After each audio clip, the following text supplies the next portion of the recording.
आज से एक नया टॉपिक, नया मॉड्यूल हम लोग स्टार्ट कर रहे हैं जिसका नाम है स्पेक्ट्रोस्कोपी। आज की क्लास में हम लोग बात करेंगे बेसिक इंट्रोडक्शन ऑफ स्पेक्ट्रोस्कोपी के बारे में। सबसे पहले हम लोग यहाँ समझते हैं कि स्पेक्ट्रोस्कोपी होता क्या है। किसी भी सैंपल का जब हम स्पेक्ट्रा जनरेट करते हैं तो उस सैंपल का एनालिसिस हम लोग बहुत आसानी से दिए हुए सैंपल के स्पेक्ट्रा से फाइंड आउट कर सकते हैं कि उसमें क्या कॉम्पोजिशन है, किस प्रकार से स्ट्रक्चर है, कैसा मॉलिक्यूल का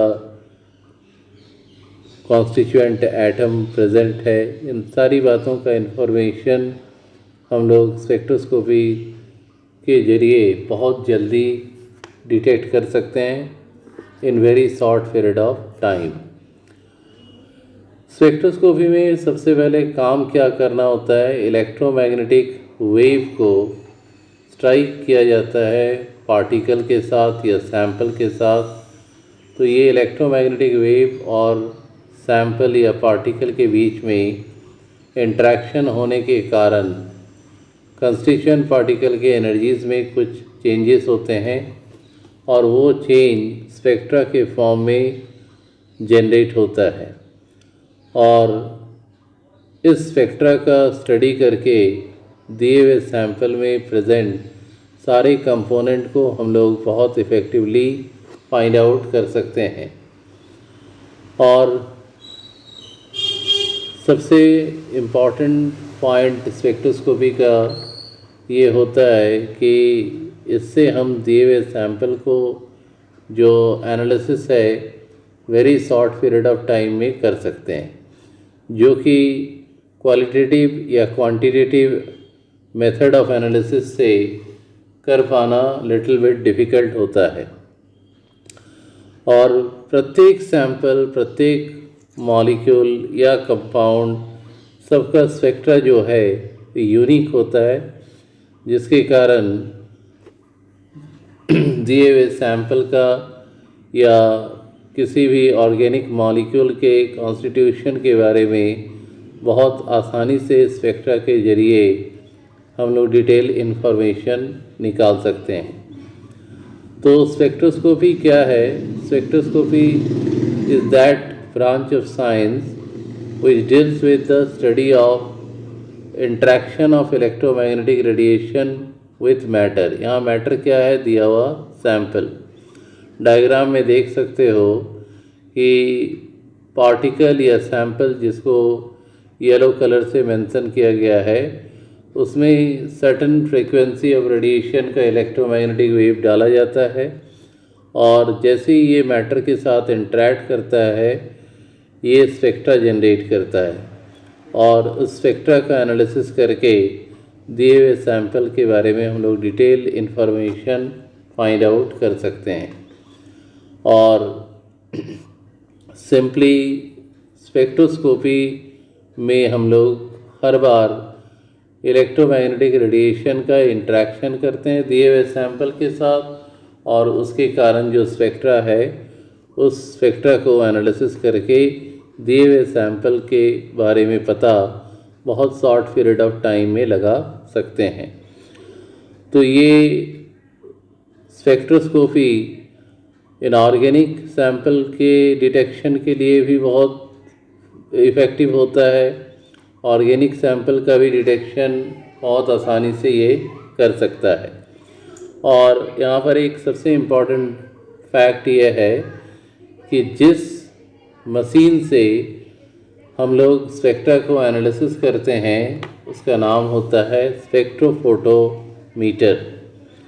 तो आई होप कि यहाँ तक अच्छे तरीके से सभी को समझ में आ गया है बेसिक इंट्रोडक्शन ऑफ स्पेक्ट्रोस्कोपी के बारे में।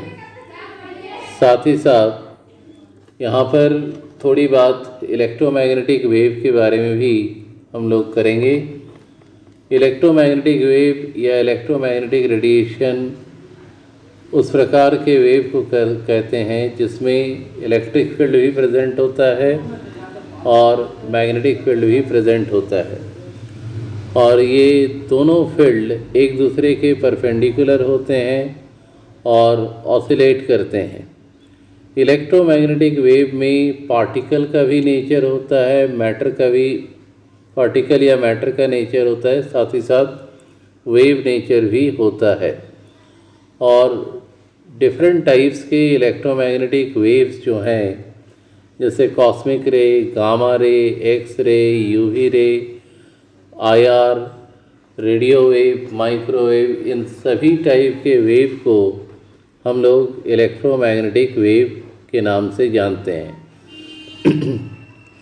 तो सिंपल सा कॉन्सेप्ट यही है कि जैसे ही दिए हुए सैंपल को हम लोग इलेक्ट्रोमैग्नेटिक वेव से इंटरैक्ट कराएंगे तो सैंपल क्या करता है, एक स्पेक्ट्रा जनरेट करता है जिसका डिजिटल एनालिसिस हम लोग कर सकते हैं स्पेक्ट्रोफोटोमीटर apparatus में। और साइंस के जिस ब्रांच में स्पेक्ट्रा का एनालिसिस होता है पर्टिकुलर सैंपल का, that is known as, that branch of the science known as spectroscopy. अब यहाँ पर एक बहुत ही इम्पॉर्टेंट पॉइंट पर आ रहे हैं। जैसे कि अभी थोड़ा देर पहले ही मैंने डिस्कस किया, इलेक्ट्रोमैग्नेटिक रेडिएशन, इसमें पार्टिकल का भी नेचर होता है और वेव का भी नेचर होता है। इसमें दो फील्ड होते हैं, इलेक्ट्रिक फील्ड और मैग्नेटिक फील्ड, दोनों एक दूसरे का परपेंडिकुलर ऑसिलेट करता है। और सबसे इम्पॉर्टेंट पॉइंट एक और ऐड कर सकते हैं, इलेक्ट्रोमैग्नेटिक वेव या इलेक्ट्रोमैग्नेटिक रेडिएशन का जो स्पीड है वो लाइट के स्पीड के बराबर होता है। अब यहाँ पर जैसे ही मैटर या दिया हुआ सैंपल एब्जॉर्ब करता है certain amount of energy from electromagnetic radiation या इलेक्ट्रोमैग्नेटिक वेव, तो फिगर 1 में देख सकते हो EG और EE। EG मतलब ग्राउंड स्टेट का एनर्जी और EE का मतलब एक्साइटेड स्टेट का एनर्जी। तो शुरू में मान लेते हैं कि इलेक्ट्रॉन जो है वो ग्राउंड स्टेट में है। वेवी लाइन जो दिख रहा है वो है इलेक्ट्रोमैग्नेटिक रेडिएशन। जैसे ही इलेक्ट्रोमैग्नेटिक रेडिएशन इंटरैक्ट करता है EG स्टेट में प्रेजेंट इलेक्ट्रॉन के साथ, तो ये क्या करेगा, इलेक्ट्रॉन को एनर्जी सप्लाई करेगा और एनर्जी गेन करने के साथ साथ इलेक्ट्रॉन एक्साइटेड हो जाता है नेक्स्ट हायर एनर्जी लेवल में। और इस समय जो स्पेक्ट्रा जनरेट होगा उस स्पेक्ट्रा को हम कहेंगे एब्जॉर्प्शन स्पेक्ट्रा। क्योंकि इलेक्ट्रॉन लो एनर्जी स्टेट में है, इलेक्ट्रोमैग्नेटिक रेडिएशन से एनर्जी को एब्जॉर्ब किया और फिर जंप कर गया नेक्स्ट हायर एनर्जी लेवल यानी एक्साइटेड स्टेट। कितना एनर्जी एब्जॉर्ब करेगा ये डिपेंड करेगा difference in the energy between ground state and excited state. अब दूसरे डायग्राम में देख सकते हो कि एक्साइटेड स्टेट में जब इलेक्ट्रॉन पहुंच जाता है तो ये हाई एनर्जी स्टेट है। हाई एनर्जी स्टेट जो होता है ऑलवेज अनस्टेबल होता है और इसीलिए इलेक्ट्रॉन चाहता है कि फिर से वो ग्राउंड स्टेट में आ जाए। तो ये तभी पॉसिबल है जब एक्स्ट्रा अमाउंट ऑफ एनर्जी जो है वो रिलीज़ कर दे और इस समय इलेक्ट्रॉन जंप करता है एक्साइटेड स्टेट से ग्राउंड स्टेट में एक्स्ट्रा एनर्जी को इमिट करते हुए। और इस प्रोसेस के कारण जो स्पेक्ट्रा जनरेट होता है that is called emission spectra. और इस प्रकार से एब्जॉर्प्शन स्पेक्ट्रा जिस पर्टिकुलर ब्रांच में हम लोग स्टडी करते हैं स्पेक्ट्रोस्कोपी का, that is called absorption spectroscopy, और इमिशन स्पेक्ट्रा के लिए इमिशन स्पेक्ट्रोस्कोपी। अब यहाँ पर हम लोग आ जाते हैं कि एडवांटेजेस ऑफ स्पेक्ट्रोस्कोपी, क्या क्या कॉमन एडवांटेज है। ये दोनों तरह का स्पेक्ट्रा के लिए काफ़ी इफ़ेक्टिव होता है, improve tool to study both atomic and molecular spectra for the complex organic compound। दूसरा है कि ये बहुत कम समय में स्पेक्ट्रा का एनालिसिस हम लोग कर सकते हैं, तो इसलिए ये मेथड जो है लेस टाइम कंज्यूमिंग है। नेक्स्ट इसका एडवांटेज है कि बहुत स्मॉल अमाउंट में सैंपल रिक्वायर्ड होता है पर्टिकुलर टेस्ट को करने के लिए। और सबसे important last one, cost effective. लंबे समय तक अगर इस मेथड का यूज़ करते हैं तो सैंपल बहुत खर्चा कम होता है, जिसका मतलब है कि ये इकोनॉमिकली इफ़ेक्टिव मेथड है for the analysis of particular type of spectra और पर्टिकुलर टाइप ऑफ सैंपल। इसके बाद हम लोग आते हैं एक और टॉपिक पर, और ये टॉपिक है इलेक्ट्रोमैग्नेटिक स्पेक्ट्रम। तो ध्यान से इसको सुन ले। इलेक्ट्रोमैग्नेटिक स्पेक्ट्रम क्या है? जब इलेक्ट्रोमैग्नेटिक रेडिएशन को इंक्रीजिंग ऑर्डर ऑफ वेवलेंथ या डिक्रीजिंग ऑर्डर ऑफ फ्रीक्वेंसी में अरेंज करते हैं तो एक पर्टिकुलर टाइप का स्पेक्ट्रा जनरेट करता है। इस स्पेक्ट्रा को हम लोग कहते हैं इलेक्ट्रोमैग्नेटिक स्पेक्ट्रम।